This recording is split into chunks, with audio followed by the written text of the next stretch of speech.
and welcome to Church Street Park here, the site of the TCL T10 first eliminator between Sump Army and the Sultans. It's Aman Patel here. I am back. Good to be back, and I'm here joined by the young lads, Abhiram Yava and Tanish Dongre. Welcome, guys, and tell me what you're excited about today. Hey guys, it's good to be back here at Church Street Park. We have a semi-final here, so it's going to be exciting here. Samp Army taking on the Sultans here, so it's going to be very exciting here. This is an eliminator, as Aman said, so the loser's got to get out of the tournament, so going to be pressure on. But I also have Tanish Dondre next to me. Yeah, it's great to be here at Church. It's great to be here at Church Street Park. You know, nice weather, nice atmosphere. Should be a very good game between these two teams. It's the Eliminator. So there's going to be a lot of excitement around this game.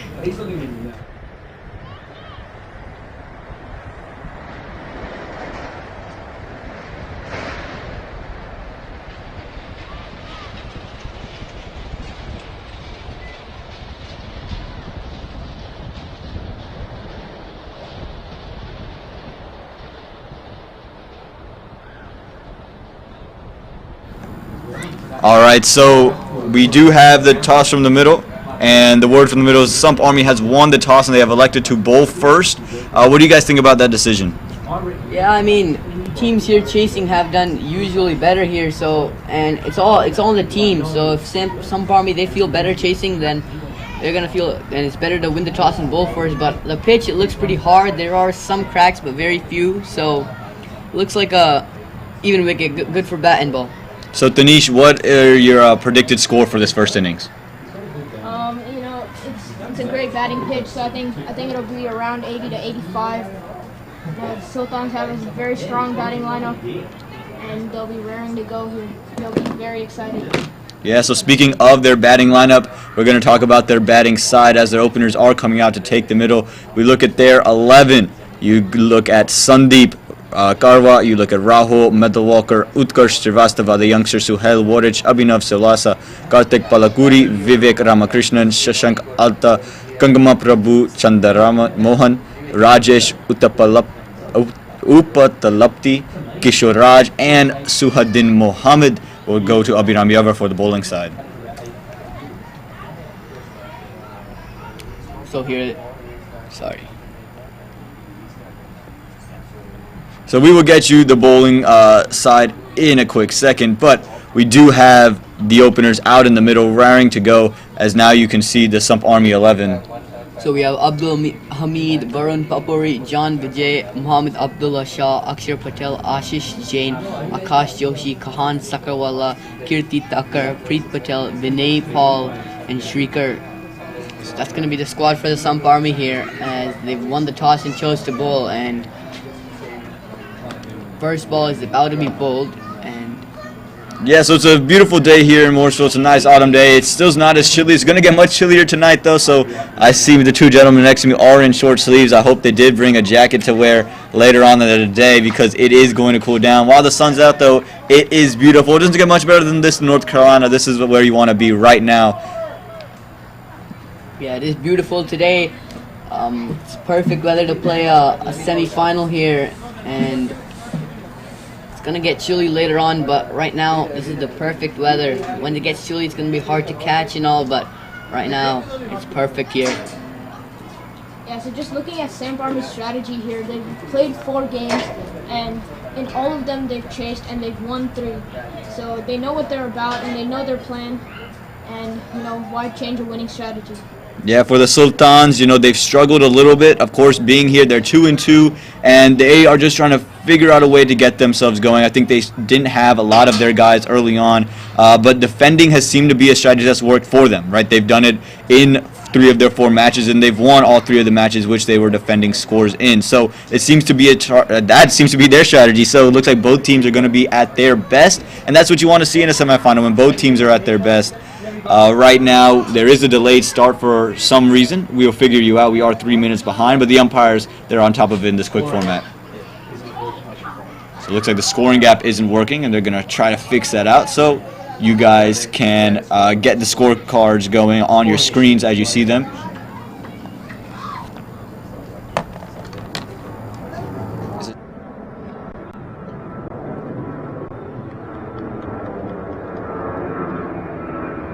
Keep it up. And the first ball comes in. And it's just been worked away for a quick single. So there we go. The first runs for the Sultan to get themselves going again. It is going to be Rahul and Suhail in the middle to come out and bat.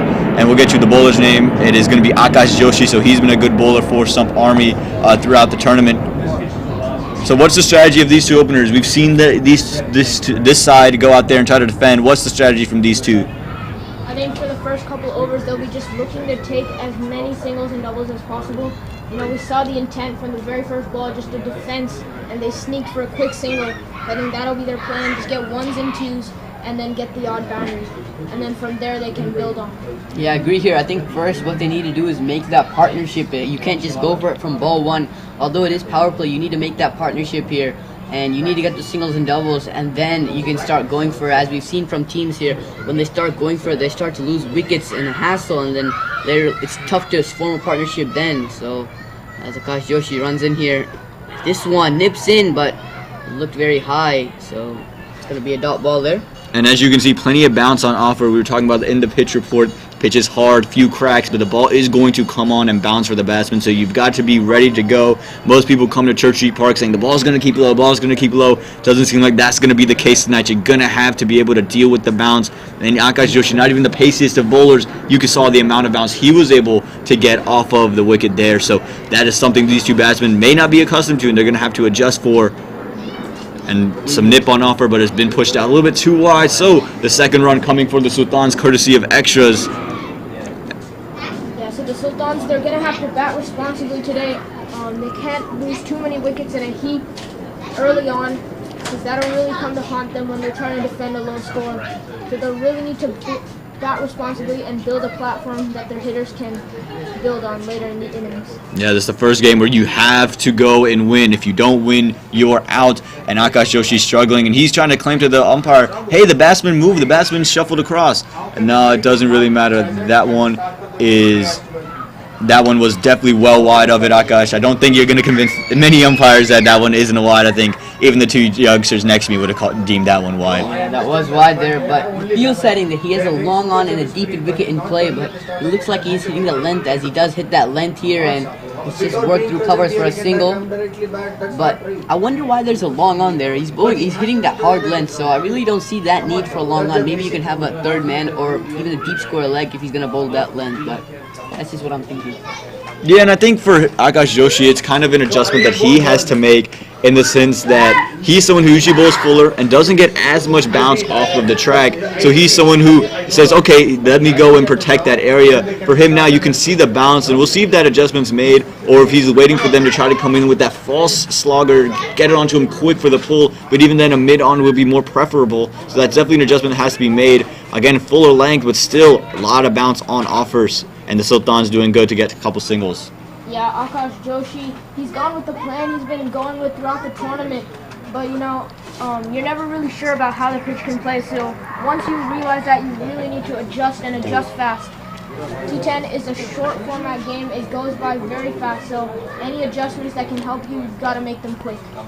Hey, I think today we have that extra bounce courtesy to our pitch curator, Dave here. He's done an excellent job here as Akash Joshi runs in. This one, he hits it, but there's no deep square leg, so that's going to run away to the boundary. Yeah, we talk about commentator's curse. That definitely was not it. As soon as Abhiram Yarva said, hey, no deep square leg, that's an area you have to definitely protect, that's exactly where Suhail Warwick attacked. He attacked the deep square leg region, and again, with the bounce on offer, I know Akash Joshi, not someone accustomed to getting this much bounce off of the track. You have to make that adjustment, and Tanish brought up, it's a short format. Every mistake is amplified, and if you don't adjust and fix those mistakes as quickly as possible, you're going to struggle and find yourself chasing a huge total in this first eliminator. Yeah, I agree, as Akash Joshi slows that one a bit and puts it a little bit more outside off, so the batsman, he just slightly defends that, but doesn't get any bat on it. It goes through the keeper, so Akash Joshi gives 9 runs off this over, and the Sultans are 9 runs in 1 over.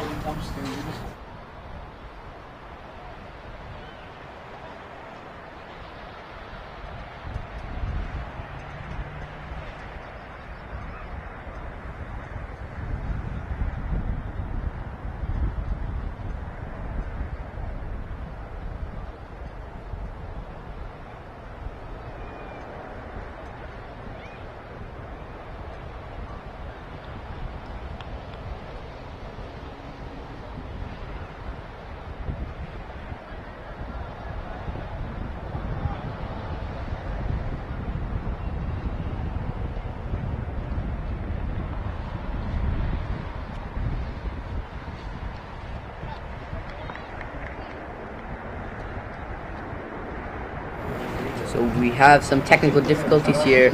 We're not able to get the feed here, but we will fix this shortly and be back live.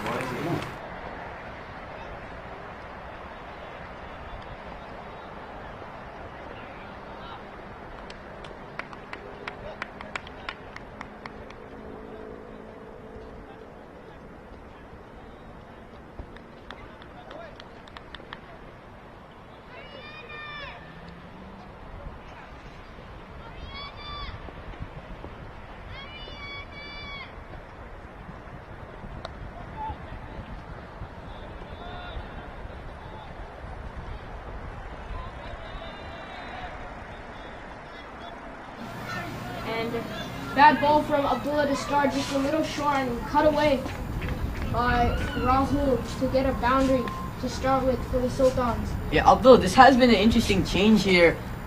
Last match, he did come on to bowl, and he was swinging it both ways, and he was swinging it a good amount here. And this one also, this first ball, even though it's short and wide, he was getting some swing on offer, so he does get some swing, and he's not really as consistent with the ball, but he's getting swing with the new ball, so that's what you want here. And with more practice and with more experience with the new ball, which he hasn't really got, he'll become a better bowler, and he could really become an opening bowler as well. Yeah, I think for him, he's someone who hasn't really bowled. He's primarily an opening batsman, so forced into a new role, you definitely see some pace and some swing, and that's why I think Sump Army has elected to say, hey, if 1 over you can come in and take a couple wickets, it feels really good. Again, and it's just 2 overs that you have to come in and bowl.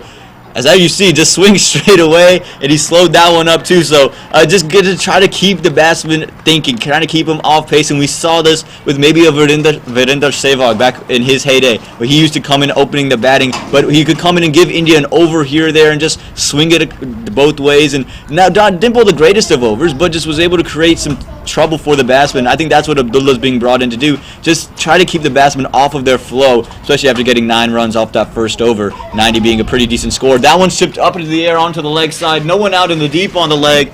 And is it going to run away for 4? No, not much meat on that one. They're pushing 2.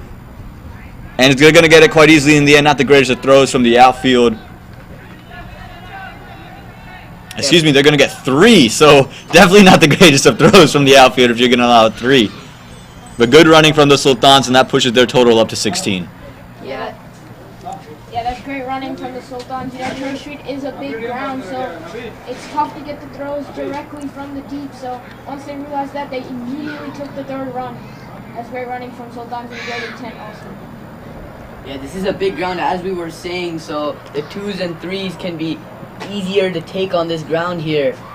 And that's what you need here. The 2s and 3s, the running between the wickets is key with the boundaries. You need the odd boundary ball, but you also need the running between the wickets. That's going to be very important here. As Abdullah runs in for his 4th delivery. This one, it was kind of a weird shot there. He moved outside off and he tried to hoist it on the leg side, but it ends up hitting his pad and they end up sneaking a leg by, I think it was. Yeah, and that's the interesting thing again. The batsmen are just not sure what to do with Abdullah, and no one has really seen Abdullah bowl much. This T10 has really been my introduction to seeing him bowl, and I think many others have this may be their first time seeing him bowl as well. So to get that little element of mystery and confusion amongst the batsmen in a pressure situation where they think they need to go all hands out that's something that, again, can create a lot of problems. And Abdullah, the swing both ways has worked for him. And again, swing outside edge, and it's past the fielders. It might run away for 4. If it has, it's not on Abdullah. It's a good ball. Just escape with a thick outside edge. And yeah, that's run away for 4 more runs. So it's been an expensive over in the end, getting up to 21 with still a delivery to go. So that's actually smart bowling by Abdullah. He has a long off and a deep extra cover in play. So even if they do edge it for 4 and all that, you still have to be bowling that full line because you have the protection for that full area. So if you bowl it, you should be targeting the full and outside off or off stump line with the field you set. So if you're gonna go short, you gotta have some deep point or deep third or someone like that. But he's bowling to his field, which is what you want. So that's good bowling from Abdullah Shah. Yeah, I'd like to see Abdullah Shah bringing in extra cover. The swing that he's getting, he can induce the edge from the basket very easily.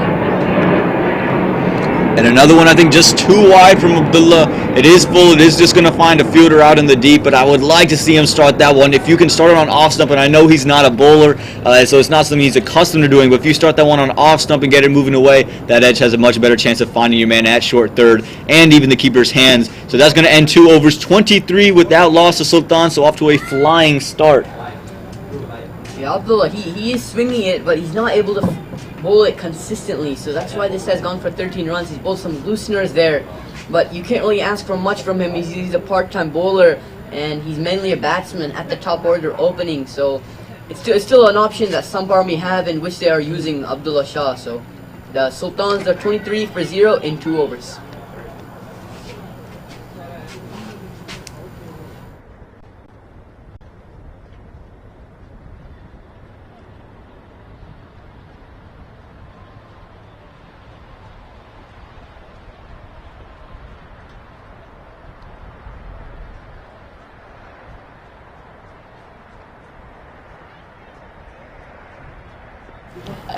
Dude, it's gonna be so dumb.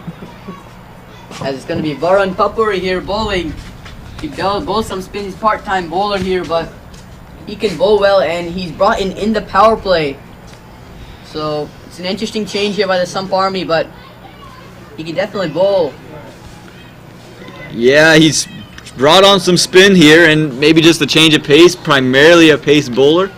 Maybe struggling with a couple of injuries that he's suffered throughout his time across the league. But bowling spin, he does give some flight, and he does induce that false shot every now and again. And in the power play, I guess they're just looking for options, and they've thrown 3 different bowlers at the Sultan so far. So it looks like they're just trying to throw him off of rhythm, and Varun Papuri, not traditionally a spinner, can definitely do that.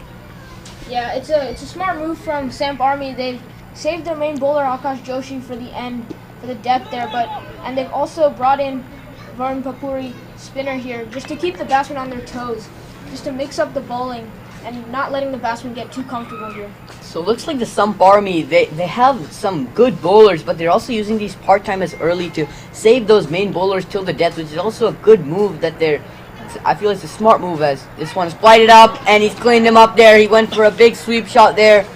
He spetched it from too far outside off, and Varun Papuri cleans up Rahul, and Sultans lose their first wicket. They're 24 for 1 in 2.3 overs.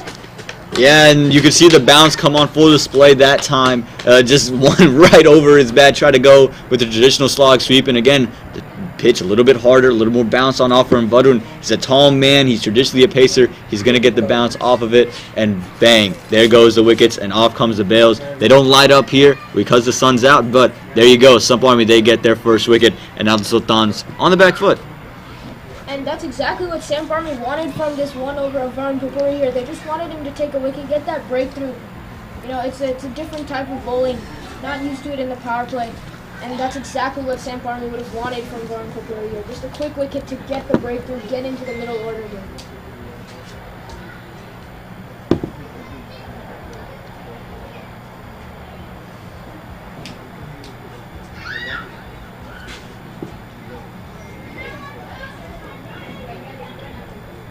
Now, a lot of times that first wicket is what slows the innings down. Let's see what happens to the Sultans here. They've come off to a flying start, but the 1 wicket could just turn things around for Samp Army. Yeah, absolutely. And in this format, in this tournament especially, we've seen it happen where one new wicket changes everything, and now Sandeep Karwa comes out into the middle to come in bat. And again, it's just finding your rhythm in a quick formatted game, right? That's going to be the key. And a lot of people, I think, early on went for big shots early, and I think teams have kind of settled in and realized this game is about getting to 80 runs. If we can get to 80 runs, we have more than a good chance to go ahead and win. And to do that, you don't need the huge 12-run overs every over. You just need a couple of big ones. As you can see, bounce straight away from Varun, just testing that off stump. Yeah, I agree with Aman here. As I was saying earlier, at the beginning of the match, you really don't need that. You really don't need that, like, partnership. You don't need to go, I mean, you need a partnership, sorry, but you don't need to really go for that shot. You don't need those big shots in the early stages, because the teams that have tried that are the teams that have missed out in the power play by actually losing those wickets, and they're on the back foot now. So all you need is the singles and doubles. You do need to hit the bad balls away. I'm not saying you can't hit the bad balls away, but here you need to get the singles and doubles, and you can't be playing dot balls. That's the main thing. And Sandeep, so far, all he's done is play dot balls, 2 to start himself off, and he's going to be looking to get his account going because he can't keep sucking him in. Another one full in length, and he is able to sneak that one away for a single. So a sigh of relief from the Sultans and a sigh of relief from Sandeep, but his troubles do not end there. He'll be back on strike after the end of 3 overs. The Sultans are 25 for the loss of 1. That one being Rahul, who had scored the majority of their runs. Remember, 15 of the 25 runs have come from Rahul, and it's going to be Sandeep Karwa, who's played 3 deliveries, just 1 run from him. He'll be on strike, and we'll see if they give the ball back to Mohammad Abdullah Shah. And Varun Papuri, that's a very good over. He's just a part-time bowler here, just a part-time off-spinner, and he's come here and bowled in the power play, gave 1 over 2 runs, and taken a wicket. So, and it looks like it is going to be Akash Joshi coming in, I think. Sorry, it is going to be Abdullah Shah. I feel this is the right move here. He's just a part-time bowler, so it's not easy to just bowl him in the dead because he does bowl those loose balls, and since he's swinging it with this new ball, I believe it is the right decision to bowl him. Even last game, they did bowl his second over, even though his first over didn't go as well because they saw that he was getting swing, and he is creating those chances and beating the bat. So this is a good choice from the Sump Army, and Abdullah Shah will come in to bowl his second over, first of which has gone for 13 runs. Yeah, I definitely agree. There, Abdullah, not the greatest of first overs, but you know he's bowling to a new batsman, so things change. He can. Well, never mind, guys. I think we gotta rewind everything we just said. It's not going to be Abdullah bowling. It looks like it's going to be another bowler that they've gone with. I think y'all are both in the right there, though. I think Abdullah would have been good to have seen with the ball. But this is the problem. A lot of commentators like us we run into is where we call the wrong name sometimes, and that's all right. We all make those mistakes. Even look the other team. They even had her down too. So they also thought Abdullah Shah would be it. But it's going to be Abdul Hamid coming into bowl. And that one's full. It's been worked through the leg side. There is a fielder out in the deep for it. So it looks like Sump Army have elected to go with another off spinner. They're wanting to go and see how the off spin does. Yeah, you know, off-spin has been working for them in the 1 over that they've tried it, so, you know, why not continue? And also, Abdul Hamid, he's been the leading wicket taker in this tournament. So, Samp Army have gone with this main guy here, with their main guy. Well, we have a prediction of a 6 from someone near us. He went for it. He's missed everything. John Vijay misses it behind the stumps. That one might run away for 4. The leading wicket taker almost had another, but it's ended up going to be 2 off of buys. So nearly the Stump Army had their second breakthrough. Yeah, those are something you really gotta take. You gotta take those chances there. Chances, they're not gonna come as often, so when you get them, you need to take them. Fielding is very, very important, especially in these quick match games, so you gotta take those as Abdul runs in. And this one is just hit to deep square leg, and he wasn't really on the boundary, it was more of a 45 there, so he just carries him on the 1 bounce. So they'll pick up a single. Smart from the batsman. He went for the big shot, nearly lost his wicket, but this says, you know what, let's just take a single, rotate, and just keep the scoreboard ticking. It's been a good start for Abdul Hamid, even though the scorecard might not read so, and that one's going to be worked straight back. There is Abdullah Shah waiting out there. He's got a good arm, so they're not going to test that one. Throws it straight to the keeper. Yeah, this is where the batsmen have got to think a little. You know, the bowler is slow, so they can really control where they play their shots. And, you know, it's a big ground, so instead of just settling for 1 straight to the fielder, if they can try to work it to the right or left, or any deep fielder, they can get doubles. As this one is smoked over long on for a 6. So hell, it was there to hit, but he ended up executing it very, very well. Abdullah Shah there had no chance at long off. It goes right over his head, and that's the momentum they need. Abdul Hamid, they're hitting their main bowler, so it's what they need here. Yeah, absolutely. And there you go, the first boundary, or the second boundary of the day. That's the first 6 we've seen all day long, and they're going to need more of those with the Sultans. And it's good to see them taking on their main wicket, the main wicket-taking bowler. This one's been worked through the leg side. It's going to split the fielders there. I think it might have just run away for 4. It has run away for another 4. So an expensive final 2 balls of this over. They've gone for 10 runs. And at the end of 4 overs, 40 for the loss of 1. So a blazing start for the Sultans. Yeah, this could not be a better platform for the Sultans here. They're going 10 and over with only the loss of 1 here. Suhail Warich, 19 off 10. He's helped build this here. and it's going to be his job to bat through the innings and get those runs for the Sultans. And this is how you turn the pressure back on the Samp Army. You go after the main bowler. The leading wicket taker, he's gone for 15 with only 1 over. Yeah, absolutely. That's what you got to do. You got to take on the main bowlers and force them to try to bring someone else on. We'll see if Varun Papuri continues to take a wicket in his previous over, or if they go in another direction. It looks like they're all going to go back to Varun Papuri. So I think that is a smart move going back to Varun Papuri. He bowled a very good first over, and the new ball, it's hard and the pitch is hard, so it's getting bounced. So there's no need to maybe try him in the end where he might get hit because he does loop the ball. So I think it's a good decision to bowl him with the hard ball, and he did bowl good first over. So it's a good decision here, but the power play is up. So Papuri will have a deep extra cover, a long on, a long off, a deep in wicket, and a cow corner, and a deep square leg, sorry.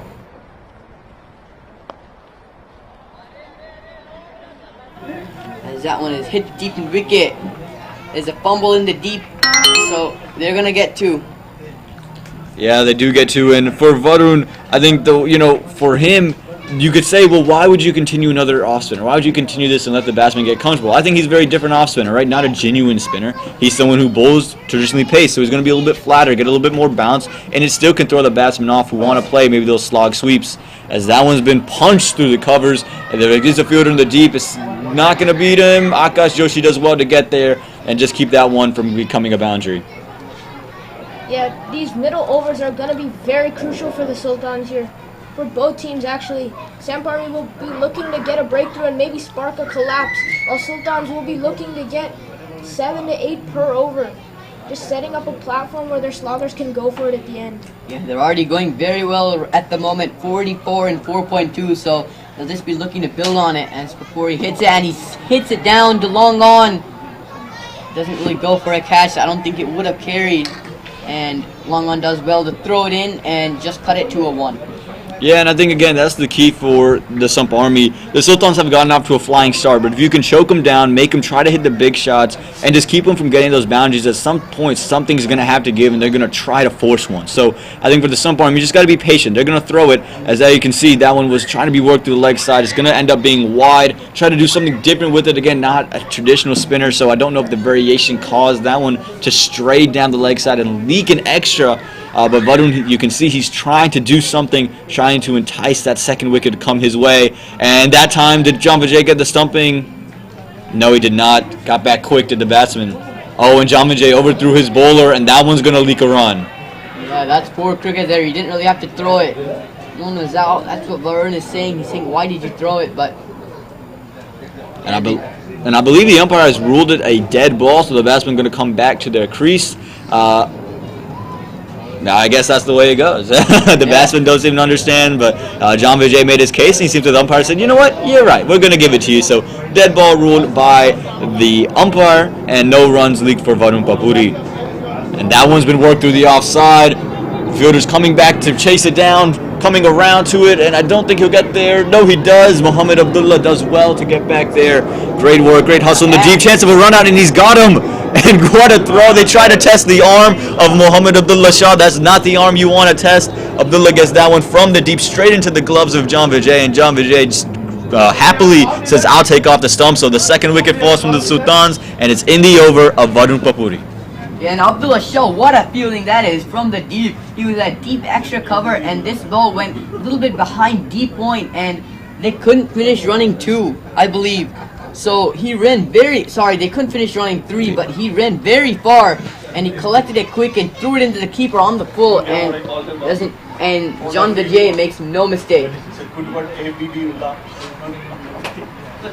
You know, it was good intent. You know, it happens sometimes. It just doesn't work out, but that's the type of intent you want to show when you're in the middle overs. You want to be looking to run hard. Didn't exactly work out. It didn't exactly work out for the Sultans on that occasion, but that's the type of intent you want to see from the batsman. Absolutely, and we have some fans who come out to Church Street Park, and they've dubbed Mohammed Abdullah Shah with the nickname they've called him for that throw, ABD Dullah. So There we go, nicknames all around. That's what we love to see at Church Street Park. Cricket is an event here. It's the life of the city, of this small city we call Mooresville, that we all call home. And we have a lot of fans who come, and they like to see any of these games. And Mohamed Abdullah putting on a show for the fans in attendance tonight. But now we got a new batsman. It's going to be Gangama Prabhu. He's going to be the man on strike. And right away put on the back foot by Varun Papuri. So hit the dot, but that's it for Varun. He's got 2 overs, 10 runs, and a wicket to his name. 48 for the loss of 2 are the Sultans. Yeah, it's a good over there by Varun Papuri and a good spell overall. 2 overs, 10 runs, 1 wicket. So he's a part-time bowler, and he definitely proved himself here with the new ball as well in the power play, 1 over. So that's a good spell there. And the Sultans right now are 48 for 2 in 5 overs. So they are maybe slowing down just a bit. But we do have the worm here to show us. Yeah, and you can see the big level off in between that second and third over, and they shot right back up. So the run rate hasn't really been a problem. I think really the big thing here is just going to continue to keep wickets. Seems like Suhail is the guy who really feels in form. Rahul was looking good before he was undone by Varun, but it's going to look like Gangama has to go and support Suhail and bat around him and let him continue. Sorry, my apologies, they didn't slow down, but it's going to look like it's going to be Kahan Sakarwala, the U13 player who's going to come into bowl here. He's played a couple of matches, done pretty well with the ball, but this is a semi-final here, and it is an eliminator, so there's going to be some pressure on the youngster Kahan Sakarwala, but he just has to keep his cool and bowl what he knows. So he's going to be bowling to Suhail and Kangama, so I think it's a good decision by Samp Army. The youth players in this tournament have been dynamic. They've been unpredictable. They've done well, but they've also got hit. And when you just have taken a wicket, you want the pressure to be back on the batsman. Good in-swing there from Kahan Sakarwala to start with. Yeah, that one swung a good amount in. Kahan Sakarwala, ball is 5 overs old, but he's getting some swing with it. And he doesn't really have that much pace, but it's the line and length he bowls. And Sohail Warwick, he's striking right now very fast, 21 off 13 as Khan runs in again. And this one is slashed, and it's going to beat short third, and that's going to run away for 4. So a good start for the Sultans to the over here. And I think, again, what I would have to say for these Sump Army Pacers, when you look at Abdullah and you look at Kahan now, outside of Akash Joshi, I think they've all been a tad bit wide. I think they've just been hugging the wide lines. And, for Abdullah, he's primarily a batsman. You can understand the part-timer. But for Kahan, he is someone who trains himself to be a bowler, to be a bowling all-rounder. And, he's someone who works on that a lot. You have to start. I know you get in-swing. Start it at 5th stump. Let it come in because you saw the big slash. It's evading your short third. If you get it around the stumps, now if he goes to that slash, short third becomes much more into play. Bring it around 5th stump. Let it come back into you. And now bring in that LBW and the outside edge. Again, hugging the wide line, and he's been slashed through the covers. There is some protection in the deep. No, there's not going to be enough protection in the deep. That one's going to run away all the way for 4. And 2 4s leaked for the Sump Army, and the Sultans, they're teeing off right now. The youth might have been dynamic in the Tanis Dongre department, as he's has the second highest wicket taken in the tournament. But Kahan right now, he has not been the guy to be the dynamic playmaker for the Sump Army. But you never know. Cricket's a funny game. One ball can change everything. Yeah, I definitely agree with Alman here. I think the plan was in the beginning to be bowling that wide line, but here I think you can't really go wide. You have to go straight. As Khan goes straighter, but he was shorter. And that's going to be 4. There's no deep square leg there. And Kahan, he's just looking down. He's just been hit for 3 4s. You can't believe it. He doesn't know what to do. But if I was him, I would go full and straight and on the stumps. I wouldn't be trying anything else. Not the wide line. Not going anything short. I would just go full and straight on the stumps. You have your long on, long off out. And I think that's what I would do. And I like this move from Mohamed Abdullah Shah and Akash Joshi coming into Kahan, the youngster, saying, hey, bud, I know you're frustrated. You just got hit for 3 4s. It's tough, right? But this happens. He says, okay, where do you want it? Do you want the guy out here? Where do you want? And just trust yourself. Go. You can see Abdullah. He's like, hey, look at me. Focus. You got it, bud. Just, okay, do you want this guy? Do you want that guy? And now you can see they've made the adjustment. There is a deep backward square leg. So he said, okay, bowl closer to the stumps and let him play that shot. We have the protection now. You do you. We trust you. And that's the message that has to come in. Again, a dot ball to start us off and then 3 4. So it hasn't been the glorious start that Kahan was looking for in this first eliminator. But again, you have 2 balls to fix everything. And again, wide, and is going to be deemed a wide. Kahan, he is struggling here right now. That one did not move. Danish, what would you do right now as someone who's bowled a lot in this tournament? You know, if you're struggling, what would you tell your bowler? You know, I would just, you know, stray aside for a minute, just take a few deep breaths, just remember my original plan when I first came to bowl, just look at my field and just tell myself how I can bowl to this field that I've set here. But the most important thing for Kahan Sakawala to do is just take a few deep breaths. Don't rush into anything. Yeah, I think the pressure is coming onto the youngster as this one! He's launched that one! That's gonna go way over for a big maximum. Kahan, I don't really blame him. It was just unfortunately in the slot, and that one, Suhail has smoked that over the bowler's head.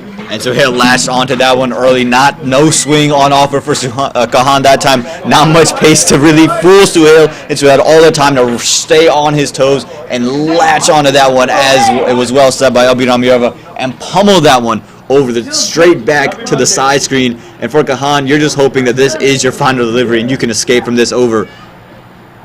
And it's going to be a wide down the leg side, and the misery does not end for Kahan. It's just been a nightmare of a first over, and he's just ready for this one to end. Yeah, and he is feeling that pressure in this eliminator. He got hit for 4 boundaries, and he's bowled a couple of wides there, so he's just going to be looking to just finish off this over as quickly as possible. Just bowl one legal ball, and just maybe let them get a single off it and just end the over as Kahan runs in here. That one's a better ball, but it's hit through covers to deep point. They are getting a 2, and they will get the 2 because there's a misfield down at deep point. These are the things you have to collect cleanly.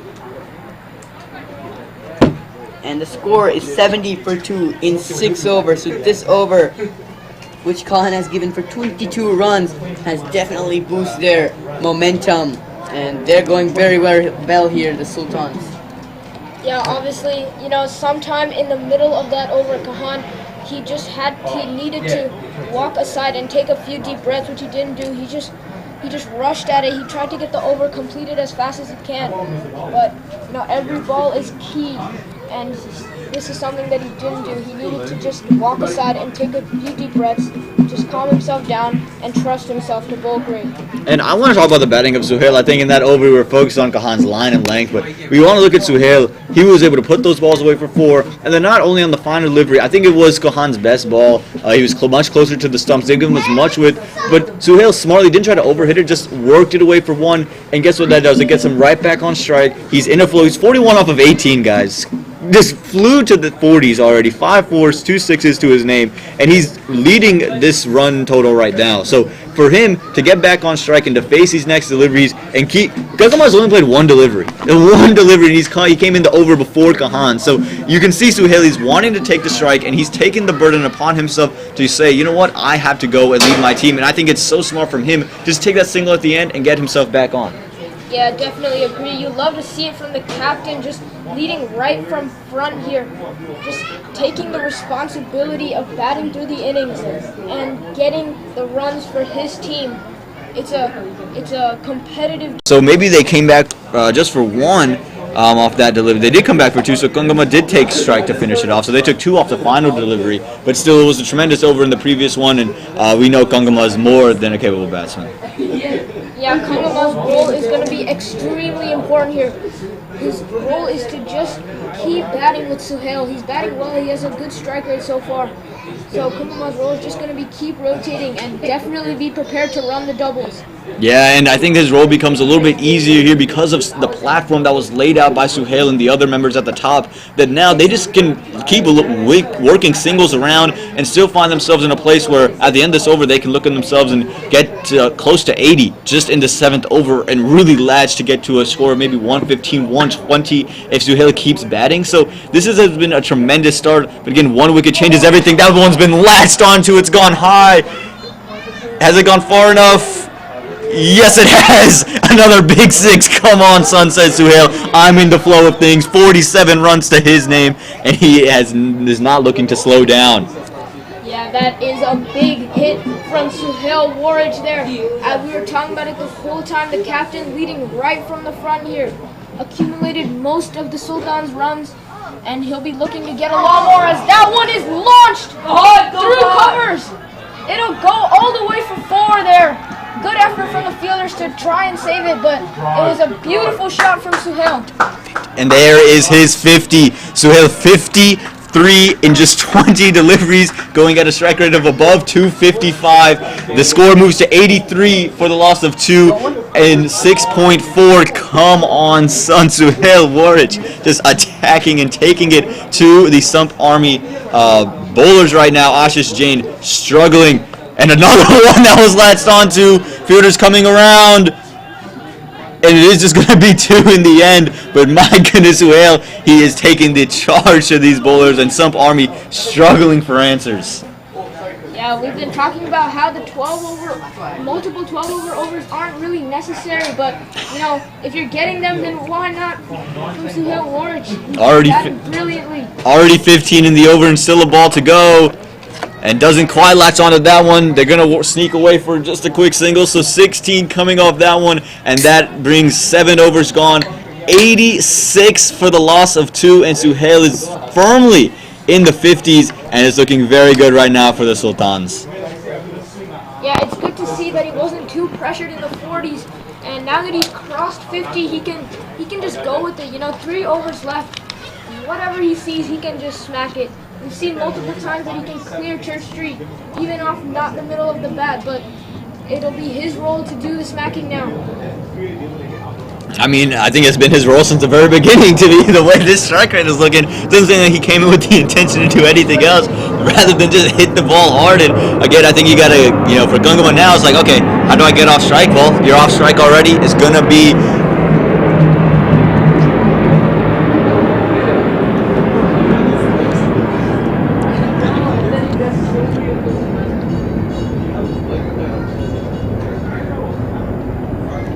And it's going to be, looks like they're going to go back to Abdul Hamid to come in and bowl to Suhail, and they need his wicket. I think they desperately know it, but Suhail took a liking to him, and it might not be the move to bring him back. Yeah, you know, Abdul Hamid, he's been the Samp Army's leading bowler here, and I think it is time for him to take the responsibility and halt the Sultans' charge here. It's going to be this is going to be the defining over to see how many runs Sultans will get here. I definitely agree with Danish. Abdul Hamid, he's one of the best bowlers here in the league. As this one, he's crunched it through over point for 4. As Danish said, this is going to be the defining over. He's going to either smack Abdul Hamid or he's going to get out in this over. But this one, he's winning the battle at the moment. Yeah, I mean, this is the polar opposite of what Abdul Hamid has faced throughout this tournament. He's been someone who's just taken wickets, and Suhail Warich says, all right, I don't care how many wickets you've taken before. Those wickets weren't me, and I know that you ain't getting my wicket, and he's just hitting them all over. Where you want it straight, you want it through the leg sides, you want it through point covers. He has his name all over that wagon wheel at the moment, and Abdul Hamid and the rest of the Sump Army bowlers are struggling for answers. We'll see how he responds. And I think you've missed out that time if you're Suhail. Went for the slog sweep, it dipped on him, and he does sneak away for 1. He wants to, pushing for it. They end up no in the end, so a sigh of relief can be taken by Sump Army. Finally, after 7 deliveries, Suhail is off strike, and they can go and bowl to Gungama. Yeah, Gungama here, he's came in a while before, but he's only faced 3 balls, so Suhail actually showing you that he wants striking, and he's hitting it, so he's proven that, yeah, he's doing something with strike. As Abdul comes in here, and this one is smacked over cover, his deep cover is getting around, but can't get around to it. That's going to be another 4. Abdul Hamid has given 2 boundaries and 3 balls, and the Sultans are absolutely going at the moment. The runs are flowing for them. They're just 5 away from 100, and it's only 7.3 overs up, so...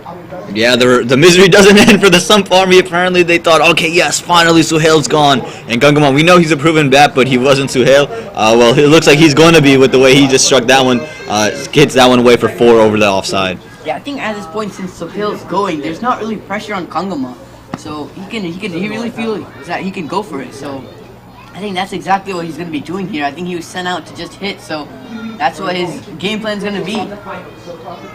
You know, just talking about the field a little bit here, they've set a deep point for Kangama. You know, you don't really want to be setting fields when the batsman hasn't hit a lot of boundaries here. He's carried one through extra cover just a couple balls back. But Suhail's the one that's been hitting through deep point, and they've kept the fielder there for Kangama. And again, you can hear some background noise. We got a lot of fans who come out to Church Street Park, and they're always out and about and excited to watch the cricket and excited to watch that shot from Suhail. Some innovation as he walks over towards the off stump, and that one's been worked through the leg side. It's been carved away for another 4. Suhail getting innovative on that occasion, and there you go, 40, another 4 that time. And Suhail moves into the 60s now with just 25 deliveries to his name. I mean, the batting display that we've currently seen, and now they break 100 to the Sultans, and they're poised to get into maybe 130. Yeah, maybe it's not really that hard from here. 130 in 2 overs, especially with the way these two are batting. As he slot sweeps that is absolutely massive.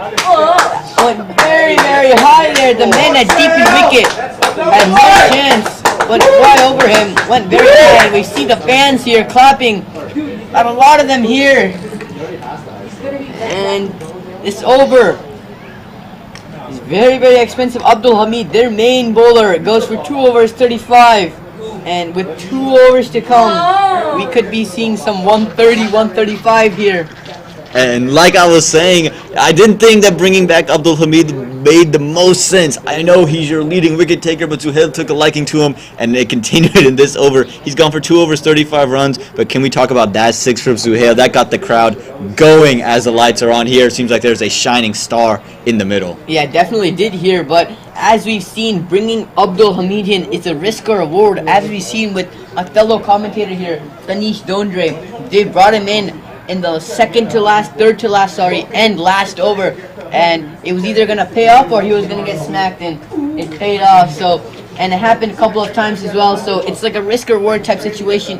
He might as well got the wicket, or he might have gone smacked. And unfortunately for Sump Army, he did get smacked here. But yeah, so Tanish, since you have been bowling in the death here in the T10, it looks like Mohammad Abdullah Shah has the ball in his hand. What would your words be to him? Hey, you're bowling in the death. What do you got to do? You know, just look at what the batsman has been hitting so far. You know, Suhail Ward, he's been capitalizing on those short balls and those soft balls there. So as Abdullah, if I was bowling in Abdullah's place, I would just look to hit those lengths or hit those Yorkers. Abdullah's there. So it looks like Gangama is going to be on strike to play the first delivery of this over. We'll see how many he does play. And I know that Gangama hit a 4 last time he said this, but I think Sump Army would much rather be bowling to him than bowling to Suhail the way Suhail has put on a hitting display. And right on the button from first ball, Abdullah, he's looking like a primetime bowler. They are going to sneak it away for 2 out in the deep, and they do. But you know what? They'll take the 2 over the boundary at this point. yeah, that's good running there. I mean, it was right in the gap between deep in wicket and long on, so they very comfortably made that 2. They didn't have to push or anything. They really jogged that 2. And that's the kind of cricket you want. He just hit it right into the gap and just ran 2. As Abdullah Shah, he's decided that he's going to come around the wicket. I'm not sure about this option. I've never seen him do it, but we got to see what's going to happen here. Well, to be fair, I don't think many of us have seen him bowl either, but it seemed to work, and he's gone straight onto the Yorker length, and I think he's picked up a thing or 2 from his buddy Abhiram Bolasetti, but that one does not find the stumps. That one's found 2 more runs for the Sultans, so runs here going to be very costly for the Sump Army. Yeah, I think his decision to go around the wicket was a smart one because he noticed from ball 1 that Kangama was getting cramped on the leg side, so he decided to target that area for Kangama. But unfortunately, they've been working it into the gaps and getting 2s. It's just 4 off the first 2 balls now. Yeah, and I think some fielding things that maybe Abdullah's not looking at. If you're going to come around the wicket and try to hit the legs of the batsman, why do you have that man at deep extra cover? Rather put another man on the leg side and try to defend that one. But maybe that's the reason that one's been lofted through the cover, sits straight to the man. So maybe right as I mentioned it, the batsman said, oh, okay, let me try to do something about that. And the fielder seems to pay useful in the end. Abdullah knows what he's doing. And it's been a good over so far. Again, if you're not giving up a boundary right now, it feels like that's going to be a great over for the Sump Army. Yeah, but now Suhail is on strike, so we might see something from him. But Abdullah Shah, let's see if he can do anything about it. As he runs in, and Suhail has a big swing at that one, and it just beats the man at deep in wicket. it looked like he was doing something funny there. He just kind of jumped there. I don't really know what happened, but it's gonna be a 4. Let's go. It is gonna be a 4. So Suhail Warwick, he's into the 70s. I think this is the highest score I think right now in the T10. It has to be. They only give you 60 balls this T10, and he's already in the 70s. Sorry, he's 73 off 27 at the moment. Yeah, the numbers are just getting more and more crazy here. The Sultans 115 for 2 in 8.4. After And that one is even bigger. He's put that one over, and there's no doubt about that one. It's 6, and the moment you can hear it in your ears right now. Suhail Warwick poured it on Abdullah Shah. Welcome to the world of bowling. He's usually giving this to the other side, but Suhail Warwick, he's giving his stars. He made something to think about right here. Unbelievable. That one has been creamed. He's looking for that first 100 in T10 like you're hearing, and you can hear the very enthusiastic crowd here at Church Street Park as the sun is setting. It seems to be a perfect day for Suhail.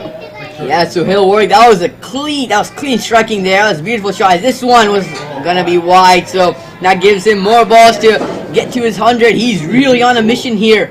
He really wants that 100. There's 1.1 overs left. If he's able to get most of the strike, I think it's going to be very difficult to get the 100, but Suhail Warwick, he is striking it very, very cleanly here, so anything is possible at the moment. Well, he needs 21 runs, and the way he's batting doesn't say, oh my God! He's absolutely creamed that!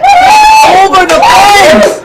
That's going to go on the road and even cross it! That is massive! And the crowd here, you can see, they are very, very excited here. They are pumped up, and Suhail is on 85 off 29, and there's one over to go. If I was Kangama, I would be tapping and running here, trying to give Suhail a strike there. He's on 85, needs 15 for 100, and that 100 seems very possible. If he can get 5 deliveries in the next over, I think it'll only take 3. To be honest, the way he's in the ball, I think it'll only take 3. But we'll see. Kangama, if I'm Kangama, well, here's what I'm doing. He said, okay, soft hands, straight back onto the pitch, and I'm taking off. I'm taking off as fast as I can. Now, it is going to be Akash Joshi probably coming in to bowl the final over, and the keeper probably going to be up for Akash Joshi, but I got to do whatever I can to make sure Suhail gets a single, because, oh my God, we could see the first 100 in T10. Yeah, it is really all happening here at Church Street Park today. Suhail Warwick on the verge of the very first 100 in this T10 league here. He just needs 15. And sorry. And Kugama will just have to get a single. Will it happen? Will Suhail Warwick get his 100 here? And I really thought that there was no way that 100 is going to happen in this T10 league, but Suhail Warwick, he thinks otherwise here. He's on the verge of getting it here. 85, we can see the crowd. They're very enthusiastic. They're absolutely loving it. They are definitely loving the show that's been put on here. It has definitely been a show indeed. It's going to be Akash Joshi, but again, Gangama, if I take more than 2 balls to get off of the strike, I am going to be furious and fuming with myself. So let's see what comes up here. Akash Joshi's got to find a way to keep Gangama on strike. Whatever I do, I can't have Suhail play a single delivery. And you can hear the cry single. You never really hear a crowd say, we want a single more than this one, because even Dave, our pitch curator, he wants a single. He's out there, single. So y'all at home, do it behind the screen, because we know that's what the crowd in the stands wants right now. Yeah, Suhail Warwick, he can thank Dave, the pitch curator here, for actually his 85, because, well, if it wasn't for him, the ball would not be coming onto the bat that easily. But credit to him as well as Akash Joshi as he swings it. It's not going to carry the long on. They're just looking for 1. They weren't even thinking about a 2. Suhail Warwick was not even looking at it. But you can hear the cries of it's coming, Tanish. Is it happening in the next 3 deliveries? Yeah, it is definitely happening here. Suhail Warwick, strikers of unbelievable here. And I think it is going to happen here for Suhail Warwick. Well, let's see. It could happen right here. Full toss, and he skeeved that one. It's going to be 4. So there you go. That's a welcome boundary. He's moved to 89. The crowd is absolutely loving it. So it might take a little bit more than 3 deliveries for it to happen. But Suhail is well on his way, and if he gets a couple more full tosses, it is definitely happening. That's not a great delivery here in the death. You know he was going for the Yorker length. Akash absolutely missed it. Let's take a moment to talk about the brilliance of Sultans here. I think it's all about Suhail Warwick as he launches it up. And it's a great catch that covers. And they're going to get to the crowd here. They're absolutely enjoying it here. Dropping it. They dropped it, and I know you're getting a lot of feedback there. Quit whatever you're doing and watch Suhail Warwick bat here. Well, here we go. Truly something else. Last delivery. Oh, and he's missed out on it, so he's going to miss out on his 100. Well, he's ran away from it, but there is still 2 deliveries to come, so he's still got an opportunity to do so. He needs 9 runs, so he's got to get, 3 balls. Is it 3 balls, 9 runs, or 2 balls, 9 runs? We'll get an update on the scorecard. And it looks like the crowd here, they really want him to get that 100. They're very enthusiastic here. They really want him to get it. But Suhail Warwick here, he's on 91. And he has 2 balls left. Sorry, he has 2 balls left. 2 balls There's a single, a boundary, a 2, and a wicket there. As a new batsman comes in at the non-striker's end. Yeah, new batsman going to be at the non-striker's end. And again, Suhail's got 2 balls. He needs 9 runs. And you know the crowd wants it. We've been hearing the crowd. They all definitely want it. We'll let this plane go by before we say something else.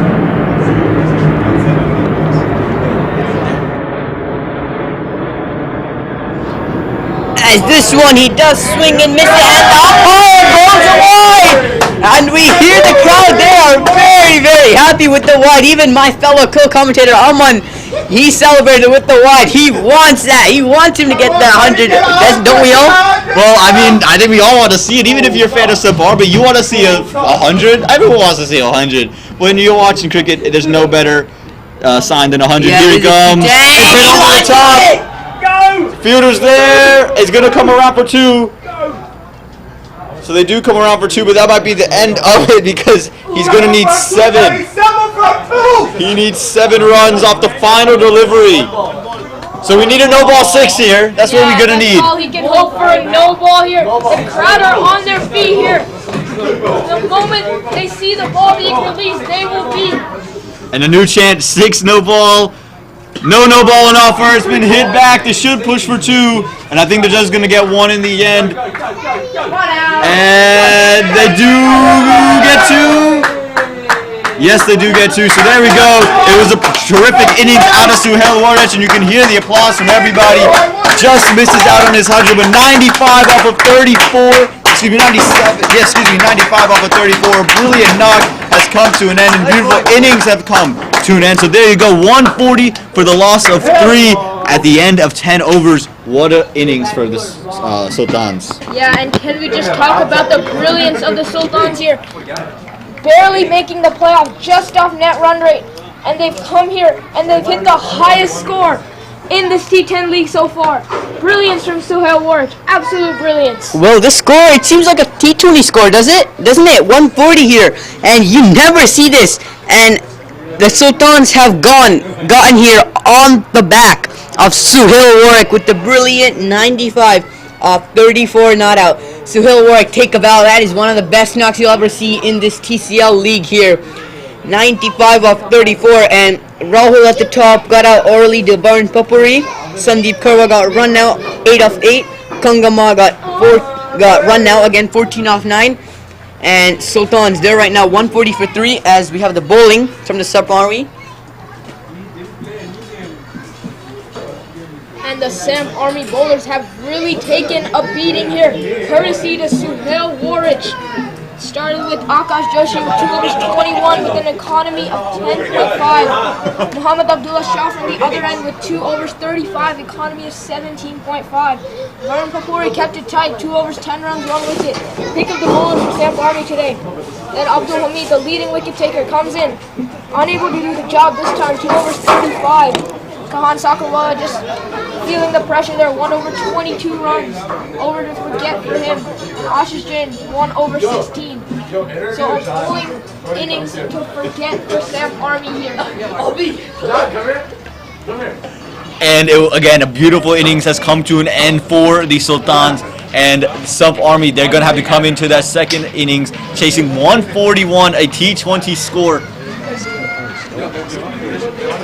And again, 141 is a huge score. So we're going to see what Sump Army can do at the end. But again, let's just think about what we just witnessed. Suhail Wardich do 95 off of 35 deliveries, and he goes off. There you go. Sultans 140 at the end of their 10 overs, and Sump Army need 141 to go and win.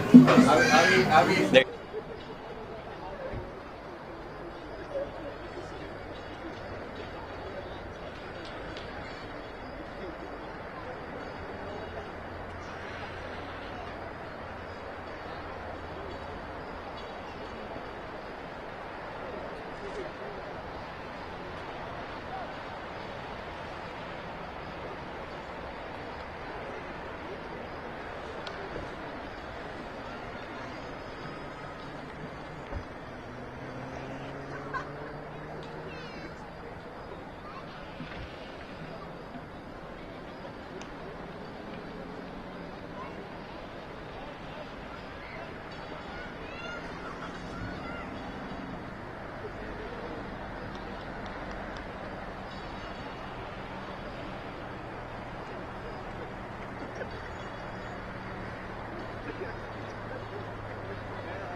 And welcome back to Church Street Park here, where the Sump Army have to chase a massive score of 141 here in 10 overs. And I am joined by Swetan Srinivas, Tanish Dongre, and Abhiram Yarva in the box here. Swetan, welcome.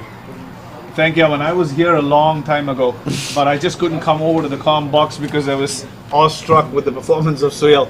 Every time I thought there'll be a lean over, it was just going for more and more. So Suhail Warich playing a blinder of an innings, one of the innings that the Triangle Cricket League will remember in a long, long time. This is the first time we've ever had this competition. We've had no 50s scored thus far in this tournament, and then to come and play that kind of an innings in the playoffs is absolutely incredible. What a player he is. Absolutely, it was a tremendous knock, and one that, like you said, we're going to remember for a very long time here in the Triangle Cricket League. As now we're going to need Sump Army to put on a similar display of showing, and I think Abdullah Shah is going to be the man for the job. The bounce was very good and very consistent. Again, a nice hard wicket for the batsman to come and bat on. I think it fits his style of hitting. Our junior statistician Tanish Dongre just tells me that Abdullah Shah indeed hit a 50 in one of the league games. So this was a second 50, but a 50 of a different kind. It was a big 50. Everybody was in anticipation for 100 that wasn't to be, but it was much more worthier than even 100. He's put his team in a commanding position at the end of that first innings in the first playoffs.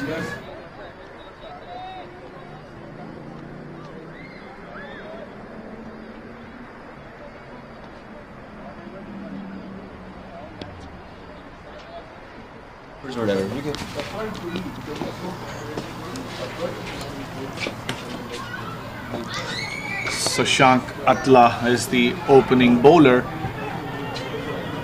There's a quick second that is being attempted. A direct hit was required. I don't know why Shashank couldn't collect the ball, or he let it go. He probably thought that it was going to hit that one.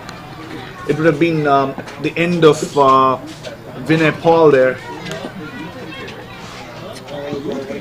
Yeah, I'm not sure what happened there with Shashank. It could have been collected and maybe run out, but the intentions are clear from Abdullah Shah. He's gonna go for it.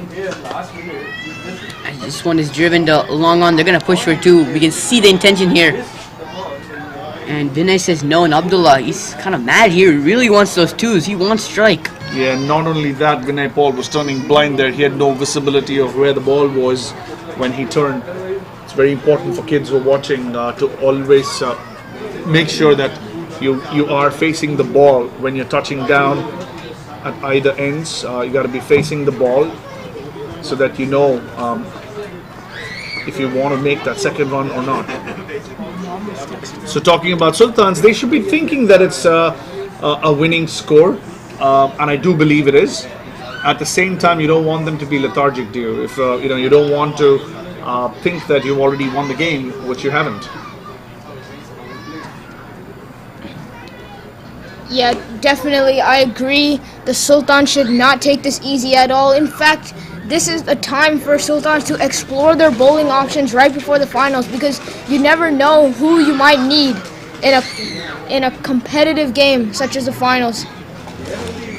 Agree with Tanisha. Shashank comes in there, and I think he may got something on it. I don't know if it was bad or not, but yeah, it's going to be called a wide, so it looks like he didn't get anything on it, but Abdullah Shah, he really wants strike. He's running as much as he can here, so. One thing I can tell you is Abdullah Shah is capable of matching Suhail Warich or even overpowering his innings if he gets going. He's done that a number of times in junior cricket as well as adult cricket, and I love the way he's running and showing intent here. It's instead of unlike many other players who might just put their head down and say, oh, this is for a lost cause. He is actually looking very positive and extremely competitive with running. Again, Vinay Paul there turning blind. Abdullah trying to get back to a third run and duly rejected by Vinay there. That just shows you, right? It went to about mid-wicket on the 45, and Abdullah Shah, like no player would have even looked for a third run, but he immediately he went for the two when he was looking for the third. He was called down, but that just shows you the intent. Shashank runs in. This one comes in and he whacks it down, but there's long on and long off, so they're gonna get around to it and cut it to a 2. So in the power play, those are the 2 fielders they have out, long on and long off. So maybe he could have maybe hit it through point or pulled it, but he hit it straight down. Yeah, probably hurried on him a little bit. Abdullah Shah with a little bit of an open stance, more open than I've seen him play in the past. Ball was short enough for him to pull, but he couldn't pull it on time. A slightly full length delivery, driven straight to the man at cover on the 30-yard. No big damage done, just a single. Yep, it is 12 off the over, so that's what they need here. They need these big overs, and not just one big over. They need to continue these big overs, and they just need to go. And the required run rate we've seen it's 14.33, which is a mammoth task there. Yeah, despite scoring 12 off an over, the required run rate is 14. That tells you some kind of a story about the way the Sultans played, especially Suhail Warich. So they still need many such overs. They'd probably look to get 12, 13 runs every over in the next 5 or 6, and then try to get a couple of really big overs. That's the only way I think they can achieve this. They need a couple of 25 or 20 plus overs. Yeah, so if you look from the Samp Army's perspective, if you look at that required run rate, it's 14.33. That's a very quick and easy way to discourage yourself. The Sultans have built a blueprint to scoring 140 here, and that's what the Samp Army need to replicate. That's very important for them. Don't look at the required run rate, just build a platform and then go from there. Definitely agree with Danish here, because we know Abdullah Shah, as Shwetan was saying, that he can definitely go for the shots. He can definitely go going and maybe go even more. But Palkuri runs in here and he whacks that, and there's no man there, and that's going to be a boundary to Abdullah Shah. And as I was just saying, he can definitely go, and he's going to look to this task and say, I can definitely get it. I know my ability and I can get it.